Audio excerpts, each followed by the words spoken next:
Welcome to this Tutor to You Sociology topic video on feminist theories of crime and deviance, looking at the work of Frances Heidensohn. Heidensohn, like Carlin, adopted a control theory approach to try and understand the differences in offending between males and females. She suggested that the level of patriarchal control in different spheres of social life was responsible for the lower levels of female criminality compared to male criminality.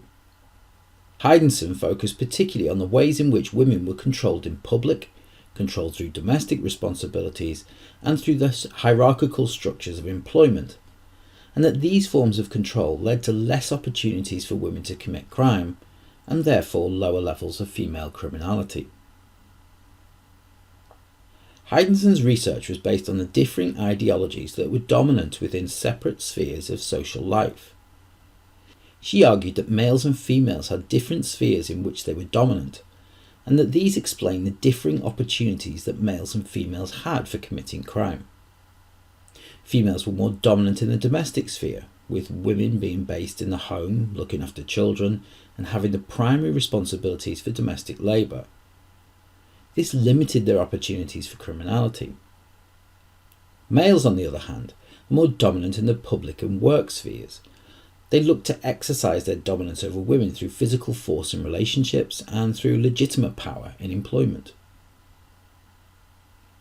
Heidensohn explained that women's opportunities for crime are restricted by their responsibilities in the home, not only by being kept occupied with domestic labour and childcare, but also through social expectations of women to be the perfect wife and mother, something that was reinforced not only by men but by other women as well.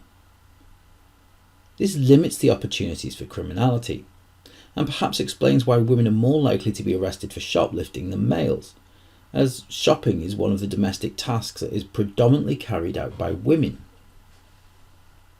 In the public sphere, women's behaviour is often controlled by social expectations of them being submissive to males.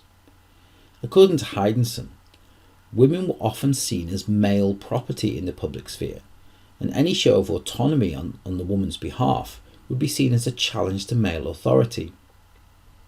This, according to Heidensohn, is controlled through the fear of violent behaviour on the part of the male, as they look to reinforce their dominance.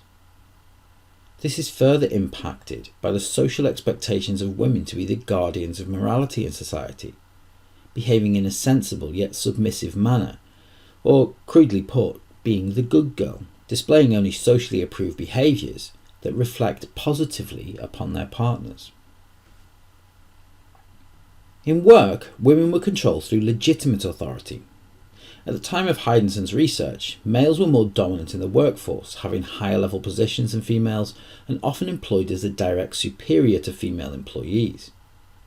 Managers and supervisors and even trade union representatives tended to be male, which gave them a form of legitimate authority over female employees, thus controlling women's opportunities to commit work-based crimes, for example white-collar and corporate crimes. Heidensohn suggested that these forms of control were evidence of patriarchal controls in society, and this explained the lower levels of female criminality, and her work can be seen to be proved somewhat by the rise in criminality as women became liberated from patriarchal control, as outlined by Adler's liberation thesis. However, Heidensohn, like Carlin, suggested that women were not free of these controls, and in a similar way to Carlin's gender and class deals, women's opportunities for criminality were often limited by the social expectations of them within a given social context.